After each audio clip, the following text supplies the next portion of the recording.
good players are always trying to land the ball on the green when it's possible. Something that you guys can do at home, around the green, or when you're just practicing, or even before you play your shot, is really just simulate the throwing action and start to picture the flight you intend to throw the ball on. So we'll let Mark kind of toss a few balls. If I was to release it like that, it's gonna go up, it's gonna hit the tree. Yeah. So we're looking for more of a feeling that the arm and body are a little bit more connected and the hands stay in front, and you just get a feeling like that you're throwing it down the line and you're picking your trajectory of where you want it to go. Now the finish position there is very different to obviously the one that you saw earlier that's gone up. You're rehearsing the finish position for the shot you're going to play. There's a finish behind the shot, and you can see the way Mark was moving. When he let go of the ball, you can pretty much tell by the form of his movement what his intention was. He was trying to throw it low, as opposed to maybe if he's going higher, there's a different form to his finish as well. There's a weight shift, there's momentum to this as well. There is, definitely. We want to let the whole body move here and actually use this momentum as well to create some energy, so we can really let the club swing freely and use the swing weight to most effect. Yeah, I agree. Definitely, the ankle's still moving. You're Yeah, still working from the ground up, even on your shorter stuff. So they're just trying to play the same feeling as the throwing. Is literally is my thought. And if you notice, as Mark played that lovely, light, nice, low-looking shot, look where the finish has gone to as well. And that's quite indicative of what he did when he threw the ball. Yeah, if I take that club away, that's exactly what I was trying to reiterate while playing that shot. So I've actually used the throwing feeling to free me up a little bit, just to play the shot and almost not thought about the club and the follow through there. Using the finish as your intention of working back and through.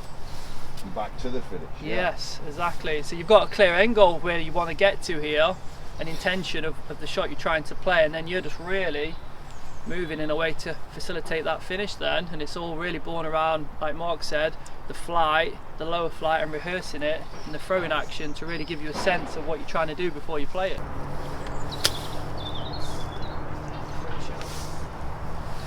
You've got that nice low running. And that way, exactly, we've pictured where we're going to land the ball, it's on the green, you're checking the ball, it's all taking care of itself, and that's the reason why better players, tour players, they'll use less loft and a better technique for that shot rather than just bumbling a 8 or 7 iron. Yeah.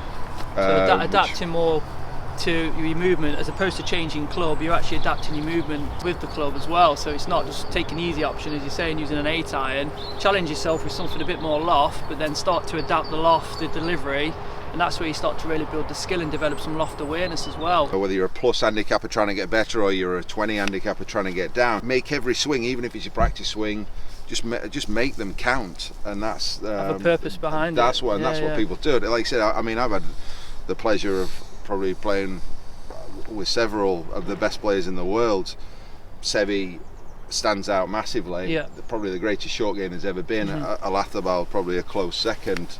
Absolute geniuses, and even you always see them on chipping greens. They never wasted a moment. They're always trying to gather information. Whether even those, they'd say, how would you play this? He'd grab a club and show you how he'd do it better than you. But that's even the greatest are willing to learn and want to learn and learn from what they're doing. You release it differently here, but you don't throw it up, do you, Sam? No. It's just you release it up that way, and the ball's going up. But you're not trying to just throw the ball in the air. It's to do with the release of the club to achieve the shot. And once you get good at this stuff, you won't just release your hands. You'll start breaking your hand down, and this is where the greatest ever be. Sevi would break it down to his fingertips. Not as he got great hands, he'd start dissecting that down.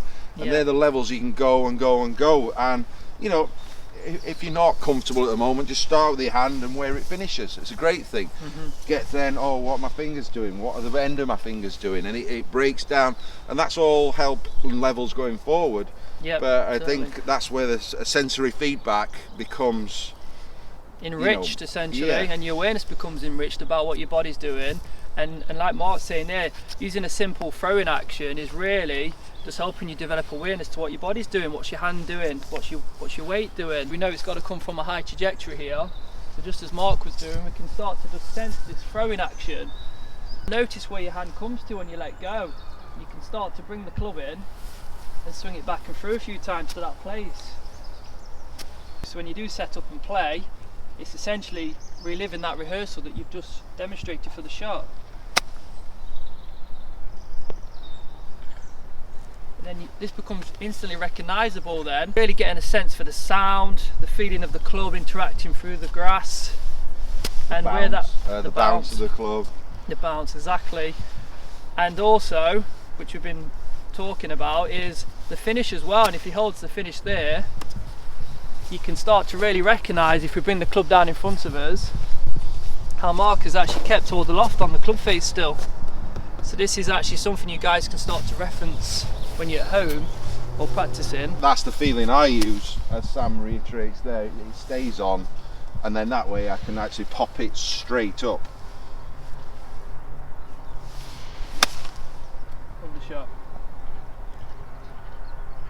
I actually popped that up too high, but it was the club's work nicely. Because that popped up too high, internally I checked where that club was, and I'd actually, in my view, probably left a little bit too much loft on, but that's again detailed sensory feedback, but that's the level that you're at, and it's definitely something that will help you with these high tariff shots or even a low tariff shot. Yep. Just take something out of every shot. Of course, learn every time, because what's this shot really being used for is to help you with your next shot as well. Constant feedback that you're getting to refine your movements as you go forward, and that's really how you're going to build skill much faster.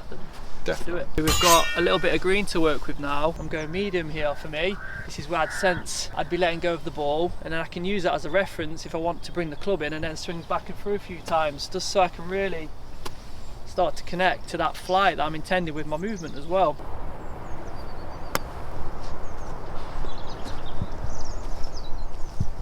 So I've played the shot and I've committed to that finish, that flight, and it's almost kind of instantly recognisable, the form of my finish, what my intention was as well. And this is quite important for you guys to be mindful of when you're playing. Use that finish as a bit of a reference for you when you're out on the course. If I was stood a hole away and watch you guys play a chip or a pitch, we should be able to tell by your movement, by your body language, what your intention was when you're playing as well. So I hope you enjoyed this video today, guys, and there's some good information that you can take away. It's been fascinating to get Mark's insights on how he approaches these types of shots around the greens.